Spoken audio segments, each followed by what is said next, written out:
Hello friends, welcome to all. இன்றைக்கான இந்த video பதிவில் என்ன பார்க்க போகிறோம் அப்படின்னு பார்த்தீங்கன்னா, கடந்த குரூப் 4 எக்ஸாமில் நான் என்னென்ன மிஸ்டேக்லாம் பண்ணேன், அதனால் எனக்கு எவ்வளோ மார்க் கம்மியாச்சு அப்படிங்கிறத பற்றி தான் இந்த வீடியோவில் பார்க்க போகிறேன். நான் பண்ண இந்த மிஸ்டேக்கை நீங்களும் பண்ணக்கூடாது அப்படிங்கிறதுக்காக தான் இந்த வீடியோ வந்து நான் மேக் பண்ணி போடுறேன். அதனால் வீடியோவை முழுமையாக பாருங்கள். பார்த்துட்டு நீங்களும் அந்த மிஸ்டேக் பண்ணிக்கிட்டு இருந்தீங்கன்னா கண்டிப்பாக அதை மாற்றிக்கங்க. அப்போ தான் குரூப் 4ல் வந்து நீங்களும் அதிக மார்க் எடுத்து ஸ்கோர் பண்ணி என்ன பண்ணலாம், ஒரு வேலை வாங்கலாம். ஓகேங்களா? அதனால் வந்து வீடியோவை முழுமையாக பாருங்கள். நான் செஞ்ச அந்த தவிர நீங்களும் செய்யாதீங்க, அதை மாற்றிக்கங்க. ஓகேங்களா? இப்போ வாங்க வீடியோக்குள்ளே போகலாம். ஃபஸ்ட்டு வந்து எல்லாருமே வந்து ஒரு பிளான் பண்ணி படிப்பீங்க. ஓகேங்களா? இது இப்படி தான் படிக்கணும் அப்படின்னு சொல்லிட்டு உங்களுக்குன்னு ஒரு தனியாக ஒரு பிளான் பண்ணி படிச்சுக்கிட்டு இருப்பீங்க.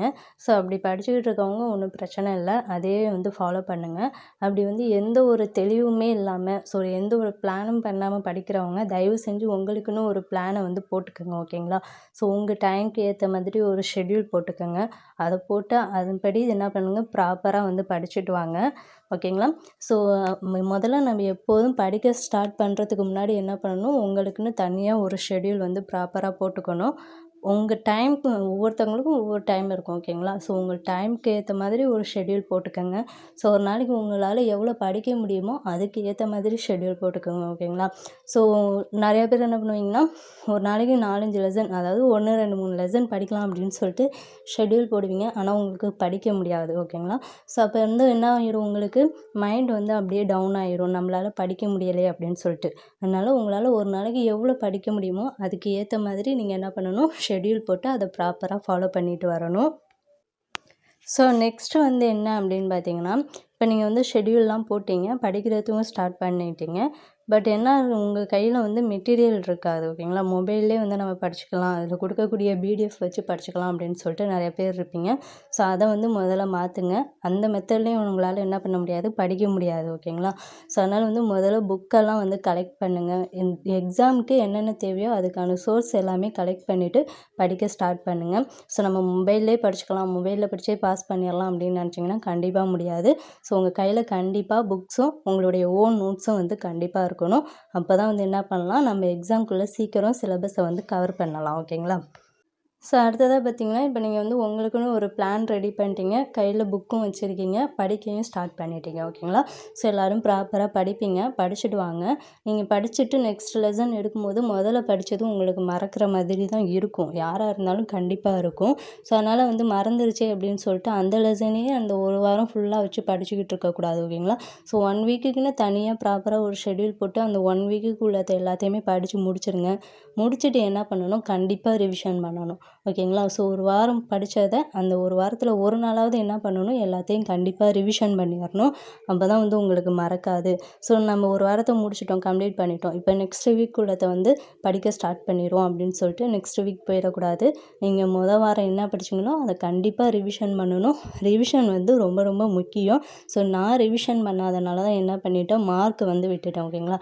எல்லாம் படித்த மாதிரி தான் இருந்துச்சு. போயிட்டு எக்ஸாமில் உட்காரும்போது தான் இந்த கொஷனுக்கு இது ஆன்சரா இது ஆன்சரா அப்படின்னு சொல்லிட்டு ஒரு கன்ஃபியூஸ் வந்துச்சு. அப்போ தான் நினச்சேன், ஐயோ நம்ம படித்ததை ரிவிஷன் பண்ணாமல் விட்டுட்டோமே, ரிவிஷன் பண்ணியிருந்தா கண்டிப்பாக இந்த கொஷனுக்கு ஆன்சர் பண்ணியிருக்கலாமே அப்படின்னு அனலைஸ் பண்ணேன். அந்த மாதிரி நீங்கள் ரிவிஷன் பண்ணாமல் போனீங்கன்னா எக்ஸாம் டைமில் உங்களுக்கு ஒரு கொஷினை பார்க்கும்போது தான் உங்களுக்கு ஞாபகம் வரும், நம்ம இதை ரிவிஷன் பண்ணியிருந்தால் நமக்கு இது ஞாபகம் இருந்திருக்குமே அப்படின்னு சொல்லிட்டு உங்களுக்கு வந்து அப்போ தான் அதோட புரிதல் தெரியும். அதனால் கண்டிப்பாக என்ன பண்ணணும், ரிவிஷன் பண்ணணும். ரிவிஷன் வந்து ரொம்ப முக்கியம். ரிவிஷன் மட்டும் ரெகுலராக பண்ணிகிட்டே வாங்க. இப்போ ஒரு வாரம் படிச்சிட்டிங்கன்னா அதை ரிவிஷன் பண்ணிவிட்டு அடுத்த வாரத்துக்கு உள்ளதை படிக்க போங்க. அடுத்த வாரம் படித்ததை 2 வாரத்தையும் உள்ளதை சேர்த்து என்ன பண்ணணும், ரிவிஷன் பண்ணணும். இப்படி தான் வந்து ரிவிஷன் பண்ணிட்டு வரணும். நம்ம மொத்தமாக எக்ஸாம் அப்போ ரிவிஷன் பண்ணணும் அப்படின்னு நினச்சிங்கன்னா அப்போ எல்லாமே பிளாங்காக தான் இருக்கும், புதுசாக படிக்கிற மாதிரி இருக்கும். ஓகேங்களா? ஒரு வாரம் படித்ததை அந்த ஒரு வாரத்தில் என்ன பண்ணுங்கள், ரிவிஷன் பண்ணிடுங்க.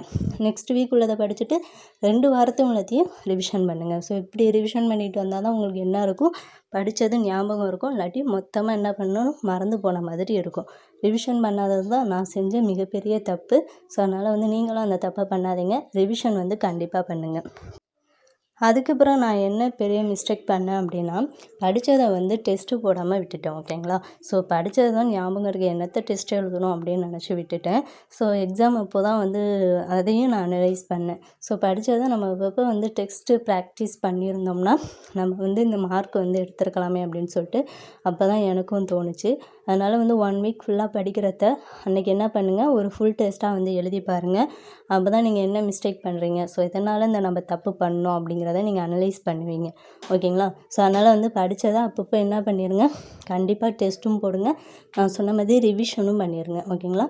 ஸோ டெஸ்ட்டு ரொம்ப முக்கியம். ஸோ ஒரு வாரம் படித்ததை என்ன பண்ணுங்கள், ரிவிஷன் பண்ணிவிட்டு அதுக்கப்புறமா ஃபுல் டெஸ்ட்டாக அட்டென்ட் பண்ணி பாருங்கள். என்ன நீங்கள் டெஸ்ட் எழுதினோடனே அதை ஓரமாக தூக்கி போட்டுறக்கூடாது ஓகேங்களா. என்ன மிஸ்டேக் பண்ணீங்க அப்படிங்கிறத புக்கை வச்சு அனலைஸ் பண்ணுங்கள். ஸோ எதனால் இந்த மிஸ்டேக் பண்ணியிருக்கோம் அப்படிங்கிறத பாருங்கள். ஸோ நிறைய பேர் வந்து ஜெல்லி மிஸ்டேக் பண்ணியிருப்பீங்க ஓகேங்களா. ஸோ இதுவா அப்படிங்கிற ஒரு மிஸ்டேக் கன்ஃபியூசன் இருக்கும். அந்த மாதிரி இல்லாமல் நீங்கள் என்ன பண்ணணும், கரெக்டாக டெஸ்ட்டுக்கான கொஷினை வந்து போடணும், ஆன்சர் வந்து பண்ணணும் ஓகேங்களா. ஸோ அதனால் வந்து டெஸ்ட்டும் ரொம்ப முக்கியம். டெஸ்ட்டையும் வந்து வீக்லி என்ன பண்ணுங்கள், ஒரு டெஸ்ட் அட்டென்ட் பண்ணி பாருங்கள். அப்படி வீக்லி டெஸ்ட் எழுத முடியலைனாலும் மந்த்லி ஒரு ஃபுல் டெஸ்ட்டாவது அட்டென்ட் பண்ணி பாருங்கள். அதாவது 200 மார்க்குக்கு அந்த மாதிரி வந்து ஒரு ஃபுல் டெஸ்ட்டாவது எழுதி பாருங்கள். டெஸ்ட்டு ப்ராக்டிஸ் ரொம்ப முக்கியம், ரிவிஷனும் ரொம்ப முக்கியம் ஓகேங்களா. ஸோ இந்த மெத்தட் எல்லாத்தையுமே ஃபாலோ பண்ணிங்கன்னா கண்டிப்பாக நம்ம வந்து எக்ஸாமில் அதிக மார்க் வந்து எடுக்க முடியும் ஓகேங்களா. ஃபஸ்ட்டு என்ன பண்ணணும், உங்களுக்குன்னு ப்ராப்பராக ஒரு ஷெட்யூல் ரெடி பண்ணணும். உங்கள்கிட்ட எல்லா புக்கும் இருக்கணும். அதுக்கப்புறம் படிக்கணும் ஓகேங்களா. நீங்கள் ஷெட்யூல் ரெடி பண்ண மாதிரி பிளான் பண்ணி படிக்கணும். படித்ததை என்ன பண்ணணும், வீக்லி ரிவிஷன் பண்ணணும். ரிவிஷன் பண்ணதை டெஸ்ட் எழுதி பார்க்கணும். ஸோ இந்த மெத்தடை வந்து ஃபாலோ பண்ணிட்டு வந்திங்கன்னா நம்மளும் வரக்கூடிய குரூப் 4 எக்ஸாமில் அதிக மார்க் எடுத்து என்ன பண்ணலாம், பாஸ் பண்ணி நம்மளும் ஒரு கவர்மெண்ட் வேலைக்கு போக முடியும். ஸோ இந்த மிஸ்டேக்லாம் நான் பண்ணேன். இதெல்லாம் வந்து நான் எக்ஸாம் அப்போ தான் அனலைஸ் பண்ணேன். ஸோ ரிவிஷன் பண்ணியிருக்கலாமே, டெஸ்ட் எழுதி பார்த்துருக்கலாமே, அப்போ தான் உட்காந்து நான் புலம்பிக்கிட்டு இருந்தேன். ஸோ நீங்களும் இந்த மிஸ்டேக் பண்ணக்கூடாது அப்படிங்கிறதுக்காக தான் இந்த வீடியோ கொடுக்குறேன். ஸோ அதனால் வந்து ரெகுலராக ரிவிஷன் பண்ணுங்கள், டெஸ்ட்டும் எழுதி பாருங்கள் ஓகேங்களா. ஸோ இந்த வீடியோ உங்களுக்கு யூஸ்ஃபுல்லாக இருந்துச்சுன்னா இந்த வீடியோவுக்கு ஒரு லைக் பண்ணிவிட்டு மறக்காமல் நம்ம சேனலை சப்ஸ்கிரைப் பண்ணிக்கோங்க. Thank you to all.